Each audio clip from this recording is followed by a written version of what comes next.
of the United States, Donald Trump. Donald Trump.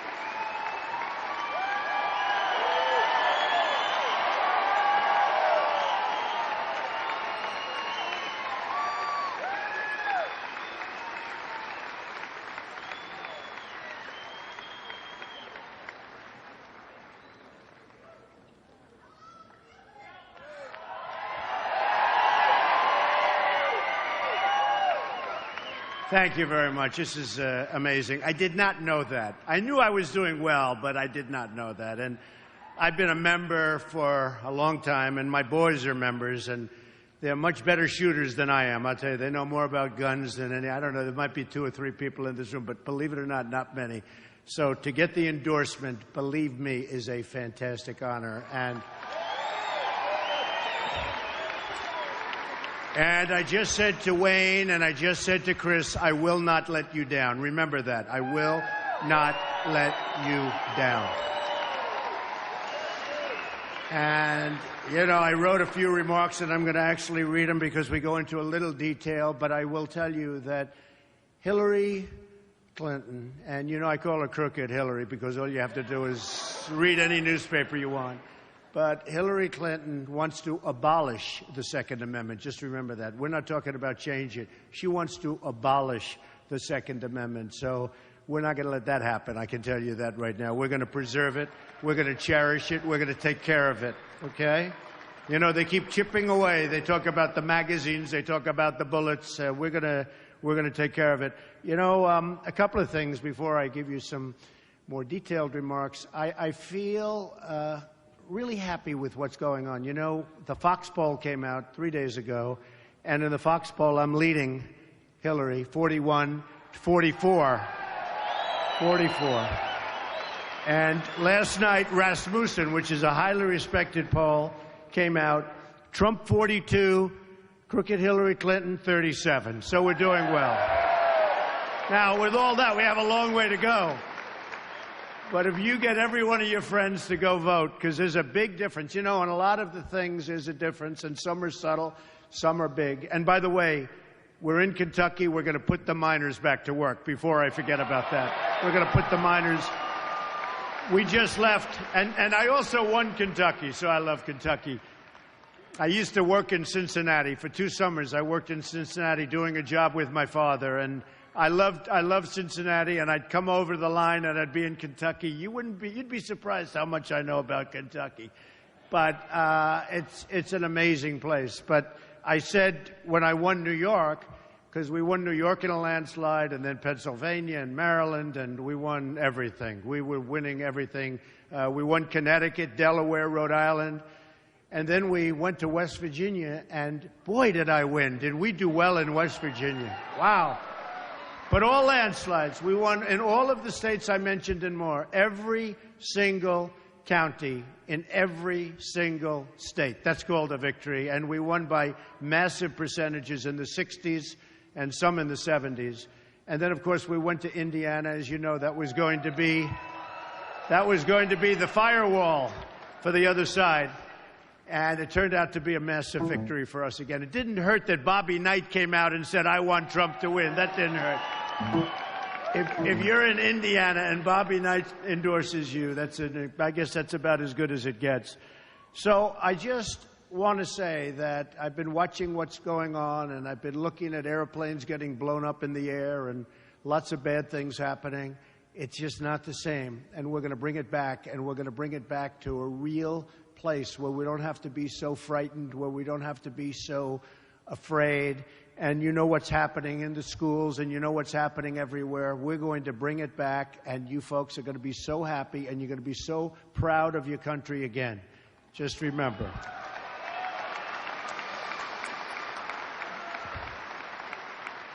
Bernie Sanders, who I'm sure you all love, he did say one thing that was very interesting. He said that Hillary Clinton is unqualified to be the President of the United States.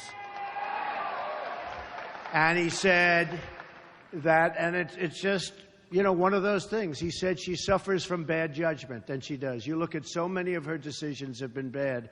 So I think we're going to do really, really well, and I look forward to it. I actually look very forward to the debates. I've loved the debates. I don't know. I never debated before, and all of a sudden I have all these debates. And that was a big question mark in my mind. I mean, how will I do in debates? I'm debating people that were on their national debating teams and all of these top debaters.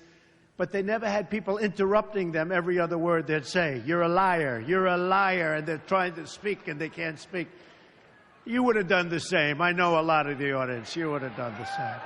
So I just want to give this, and I want to really, it's so important to me. I wrote it down. And again, my sons have been members of the NRA for many, many years, and they're incredible. They have so many rifles and so many guns. Sometimes even I get a little bit concerned. I said, that's a lot. Okay, but I will tell you, they know so much about it, and really they're surrogates. They go around and speak, and every time they speak to a gun organization or a club, or people call me and they say, you boys are great boys, and boy, do they know their business. So it's one of those things, and that's the way we want it. And, you know, I mention so often, we talk about Paris, or we talk about San Bernardino, and nobody had guns. You know, Paris is probably in the world the toughest place to have a gun. The toughest. France generally, but Paris in particular. And when these thugs walked in, thugs, you know, the press used to call them masterminds, right? The mastermind. We're looking, I said, that's why people are joining. That's why they're coming in, because they're using the word mastermind. Not mastermind, thugs.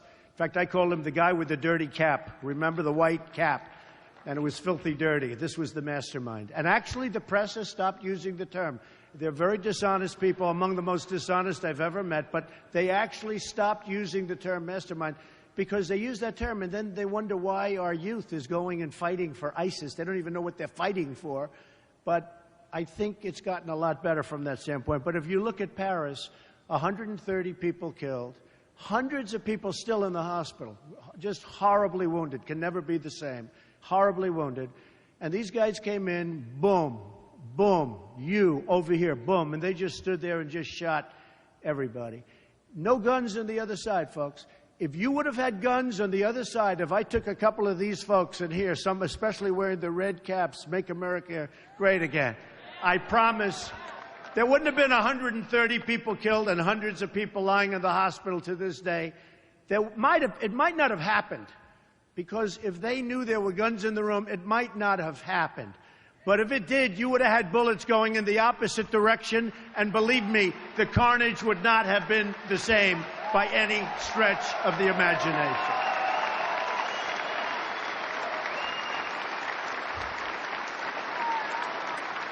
And thank you, I tell the same story. I guess she radicalized him. Who knows? Who knows? It's a mess. Who knows? It's a mess. We're in a mess, folks, a mess. Radical Islamic terrorism. We have a president, doesn't mention the words, doesn't want to talk about it, and if you don't want to talk about it, you're never going to solve a very big problem, and we're talking a worldwide problem. We're not talking here, we're not talking Kentucky, we're talking all over the world this is a problem, and we have a president doesn't want to mention the name. You have San Bernardino, 14 people. They worked with these two. They worked with them. They gave them a baby shower. They had a baby. The people they worked with gave them a baby shower. They walked in, no guns on the other side. They had the guns, and they killed 14 people, many wounded, many in the hospital to this day. But they wounded many. But they killed 14 of their co-workers. And the co-workers thought they were friends. So there's something going on. Now, I tell you again, same story. If we had guns on the other side, it wouldn't have been that way. I would have, boom. If we had guns on the other side, it wouldn't have been that way. And then you have the gun-free zones. The gun-free zones, that's real. We had a case, you know, about a year and a half ago was the first I really heard of this. And where you had the 5 military people, great people. One was a master marksman, a master with anything he touched having to do with guns, weapons, anything he touched. And they were told, this is on a military base, folks, on a military base. They were told, put your guns away, got to put your guns. These are, you know, soldiers. These are people that are representing us. These are the top of the line. These were 5 great, brave, incredible soldiers. Put your guns away. So their guns are locked up, put in a different area of the place.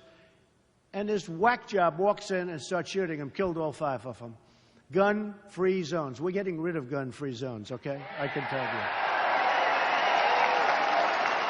We're getting rid of that.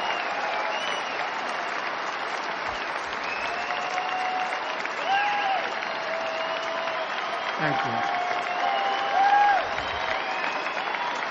Thank you. That wasn't part of my speech. I must be honest with you. I don't know. Maybe I shouldn't read you what I have here. But in fact, if I would have known teleprompters, I would have used them. I've started to use them a little bit. They're not bad. You never get yourself in trouble when you use a teleprompter.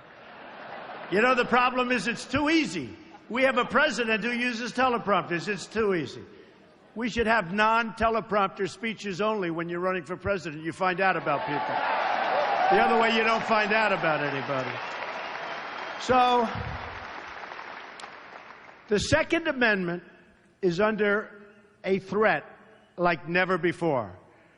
Crooked Hillary Clinton is the most anti-gun, anti-Second Amendment candidate ever to run for office. And as I said before, she wants to abolish the Second Amendment. She wants to take your guns away. She wants to abolish. Just remember that. The NRA and the late hero, and he was a great guy, Charlton Heston, who many of you knew. I met him a few times. He was an incredible guy. Did battle with the Clintons to protect our Second Amendment. The NRA has led the fight time and time again to protect our fundamental freedoms. This is an amazing group. I'll tell you, Chris and Wayne and all of the people, and I've gotten to know a lot of these are incredible people, and they really believe. This isn't like a job. They really, really believe. And we're all lucky to have people like that, I will tell you. Really lucky. Of course, if they didn't endorse me, maybe I wouldn't say that. I would. Hillary Clinton wants to reverse the Supreme Court decision, D.C. versus Heller, upholding the right to keep and bear arms. Hillary said the Supreme Court is wrong on the Second Amendment.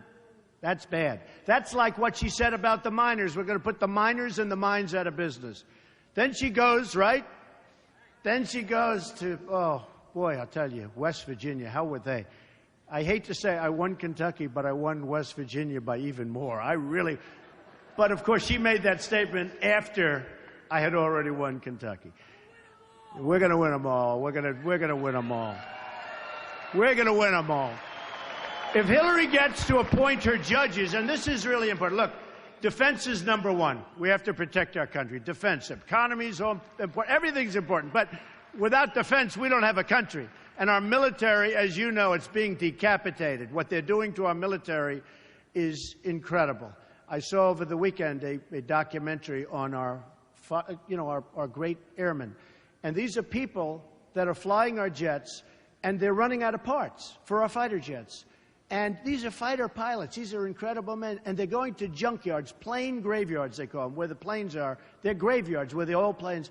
And they're taking parts off. They're cannibalizing the planes. They're taking parts off the planes.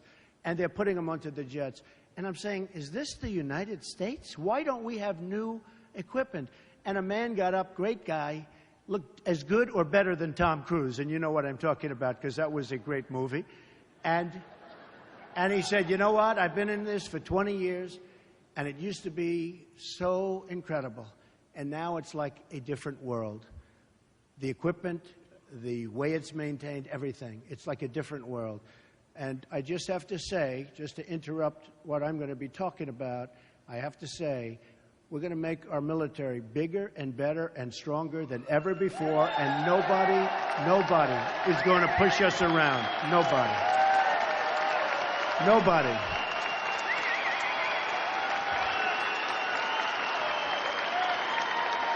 Thank you. And by the way, as part of that, we are going to take care of our great veterans, and I have to tell you, the proper way, the proper way. All right, thank you, everybody. Thank you. If Hillary gets to appoint her judges, you know, one of the biggest and most important reasons to win this time, it's very unusual. Sometimes you get no judges to appoint. Sometimes you go for years and there's no judges. Probably there'll be a minimum. You have Scalia, who was one of the greats. Well, his position's up. Great. He was great. But you have Scalia, so you have one before you even start, assuming, and I'm sure that Mitch and the guys are going to be able to hold out. I have no doubt about it, because we don't want anybody taking that slot. But you have Scalia, and you'll probably have 3. It could be 4, and it could even be 5 judges. So I think in terms of president, and we're talking about a 4-year period, and of course we intend to be there for 8 years. But we'll make it so good in 4, you'll probably say you don't need to do it any longer, Mr. President. But I can't stress in any stronger fashion, whoever the next president is going to appoint, from 3 to 5 judges. And if it's Hillary or whoever, assuming she's allowed to run, because you know what? What she did with her emails is so criminal, is so dishonest, is so shocking that she shouldn't be allowed to run, but it looks like they're going to let her run. And that's okay with me, because really I do want to run against her. I have to be honest with you. So if she gets to appoint her judges, she will, as part of it, abolish the Second Amendment. And I have to say, that would be, in my opinion, that's what she's going to go for. And it's a little like she did with the coal miners. She said about, you know, she's going to put the coal miners, she's going to put the mines out of business. Then she went to West Virginia, and she said, oh, well, I tried to retract. You know, she tried to retract it. Didn't work out too well for her. She got really beaten badly. Hillary wants to disarm vulnerable Americans in high-crime neighborhoods. Whether it's a young single mom in Florida or a grandmother in Ohio, Hillary wants them to be defenseless, wants to take away any chance they have of survival. And by the way, you have men and you have women sitting in an apartment, and outside is tremendous crime of all kinds, and they need to be protected. And you know the only way they're going to be able to protect themselves. And if you take that gun away from them, it's going to be a very unfair situation. And that's why we're going to call her Heartless Hillary. We can do without that. Somehow I like Crooked Hillary better. I put forth, and you probably saw it a few days ago, I put forth a list of judges who will protect and defend all of our freedoms, including the Second Amendment. The judges will follow the Constitution, and these were all highly vetted. The Federalist Society, Heritage, some great references from Jeff Sessions, a fantastic man, from Mitch, and from a whole group of people. And we put down 11. I'll be adding some additional names over a period of the next month or so, sometime prior to the convention. Hope you can all go to the convention. Hope you can come. And we're going to be putting some additional names in. I think you'll be very happy with them. But it's been reviewed incredibly well. People love these people. And I thought I'd do that because I really think it brings the party together. It really is going to, I mean, the effect it's had is incredible, because they weren't sure, will Trump appoint this one, that one?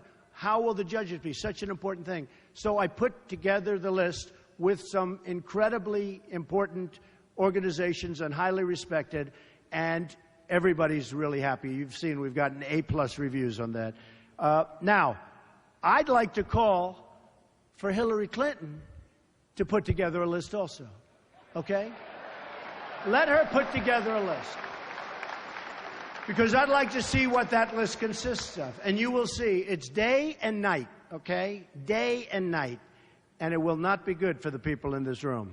And it won't be good, by the way, for the people of our country, most importantly. So Americans use guns to defend themselves against violent crime more than 1 million times a year, okay? More than 1 million times a year.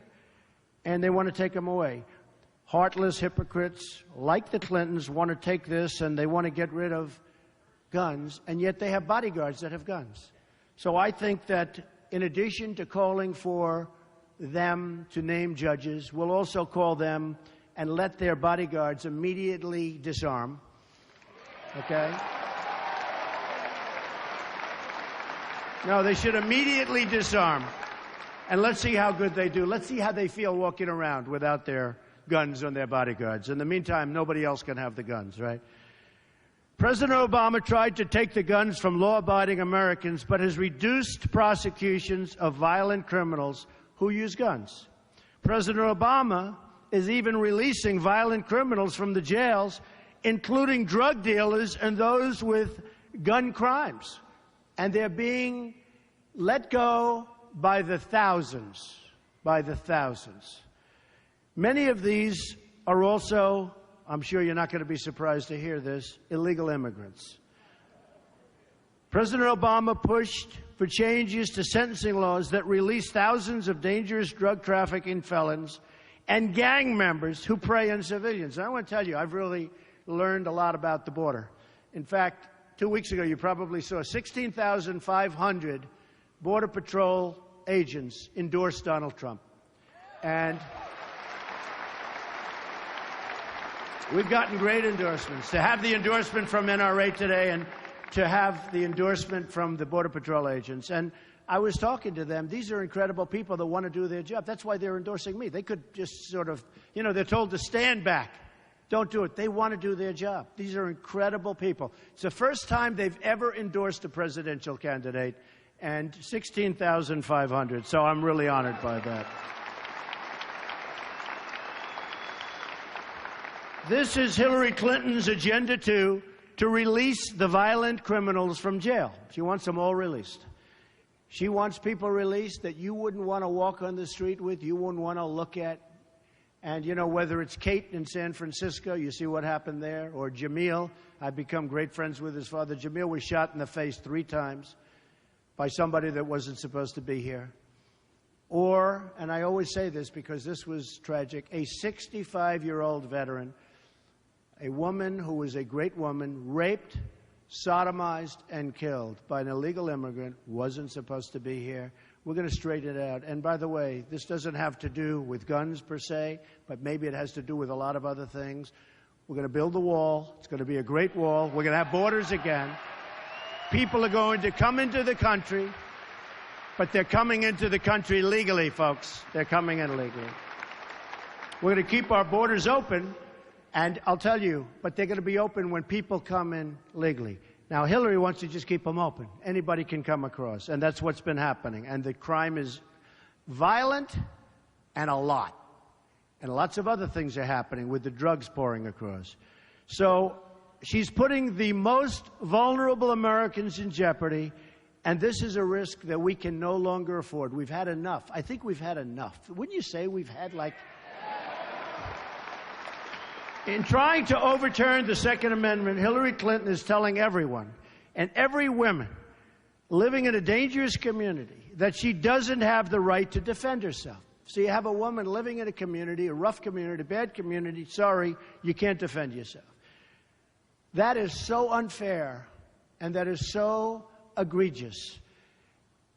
And I'll tell you what, my poll numbers with women are starting to go up. I never thought of it. This should really lift them up, right? Starting to go up. I will say, my poll numbers with men are through the roof. But I like women more than men. Come on, women, let's go.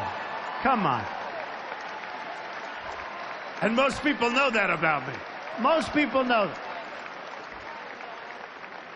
This is the most basic human right of all. But Hillary wants to strip it away, and strip it away from women and all others. Hillary Clinton will release violent criminals from jail, more so than even Obama. She has a more open policy than Obama, if that's possible, and put innocent Americans at risk. I'm going to put criminals behind bars and guarantee that law-abiding Americans have the right to self-defense. 100%.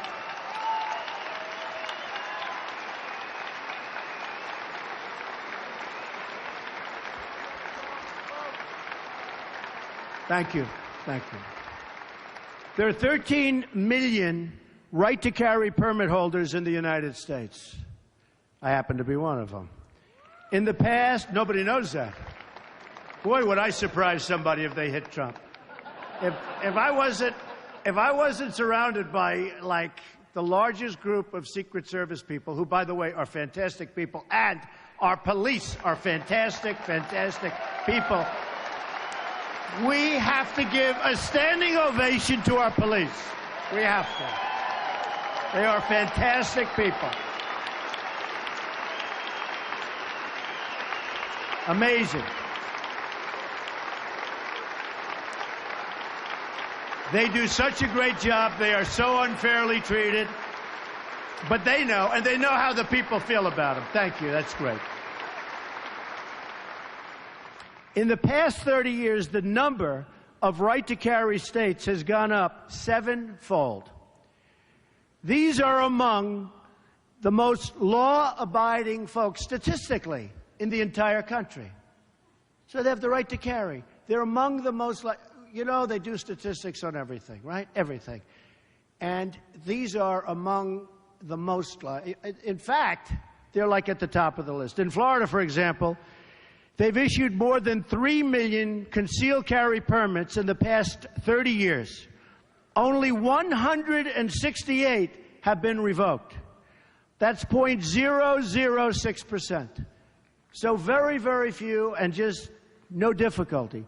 Hillary wants to go into the opposite direction. She said that President Obama didn't go far enough when he executed this order, when he signed this order, and he's not going far enough. He's gone so far, he's gone too far, we're going to stop it. And we will unsign lots of different things, including some of those terrible executive orders. Believe me, they're going to be unsigned so fast, they'll be unsigned the first hour that I'm in office, in the first hour that I'm in office.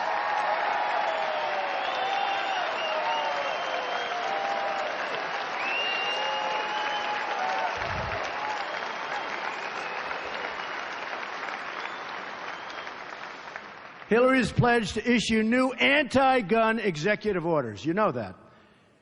This is the behavior, I mean, you could say of a dictator. This is the behavior of somebody, frankly, I think, that doesn't know what she's doing. She's not equipped to be president in so many different ways. But this is the thinking of a person that is not equipped to be the president of the United States. Believe me, she doesn't understand it. Bad judgment. We talk about it. She's got bad judgment. You know where it came from. Came from me. It also came from her current opponent, who's doing pretty well. I'll tell you, you talk about a rigged system. He wins every week and he keeps losing. I think Bernie should run as an independent, okay? Let him run. I do. I would love him to run as an independent. Then it would be the three of us on stage. I love that. The Second Amendment is on the ballot in November. The only way to save our Second Amendment is to vote for a person that you all know named Donald Trump, okay? I will tell you. I will never let you down. I will protect our Second Amendment. I will protect our country. Our military will be strong. Our borders will be enforced. We'll get rid of Common Core, which is a disaster. We'll bring education local. So important. Our education is a mess. We're going to get rid of Obamacare. We're going to have a great, great plan as a substitute. Obamacare is out of control. The new costs, as you know, they're going to be revealed on November 1st. And by the way, don't let this happen. We'll have to speak to Mitch. Obama is trying to get it delayed till after the election. The new cost will be revealed on November 1st, unless he gets it changed, and we don't want that to happen. They will be so astronomical, and it'll show what a total failure and disaster Obamacare is. We will repeal it, and we will replace it with something great, okay? Believe me. We're going to have strong borders, and we're going to make the greatest trade deals. Every country worldwide, every country in the world is ripping off our great country like we're children, like taking candy from a baby. Our trade deals will be renegotiated. We won't be having trade deficits of $500 billion a year with China anymore, folks. They won't be taking our jobs out of here and Kentucky and lots of other places, every place. They won't be taking our jobs and bringing them into Mexico, like with Nabisco, where they leave Chicago, moving to Mexico, and so many other countries, companies. Carrier. You take a look at Carrier Air Conditioner. Just left Indiana. They're leaving Indiana. They're moving to Mexico. That's not happening with me, because when they make their air conditioners and they sell them across our now very strong border, believe me, they're going to pay a tax, and they're going to say, we're not moving to Mexico anymore. It's so simple. It's so simple. So we're going to have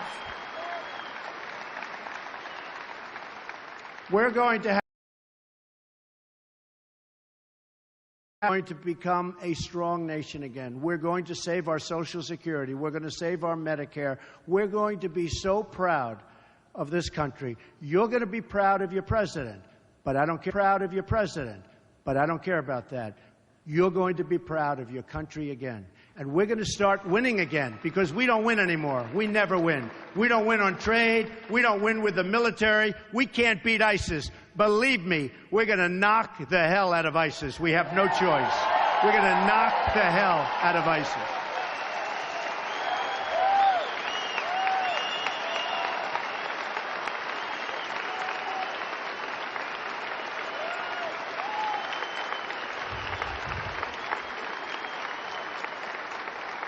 So we are going to start winning again.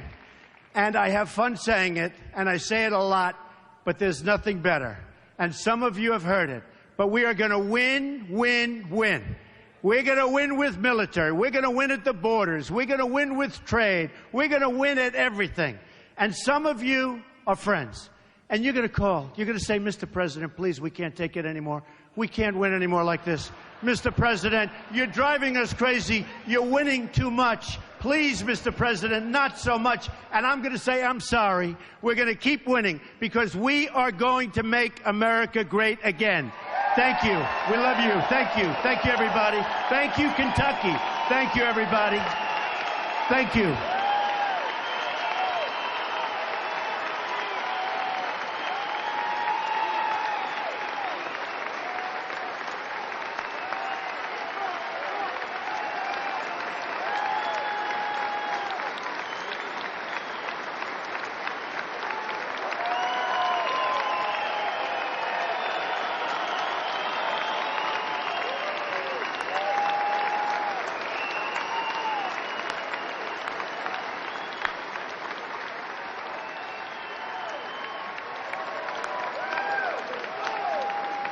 We will make America great again.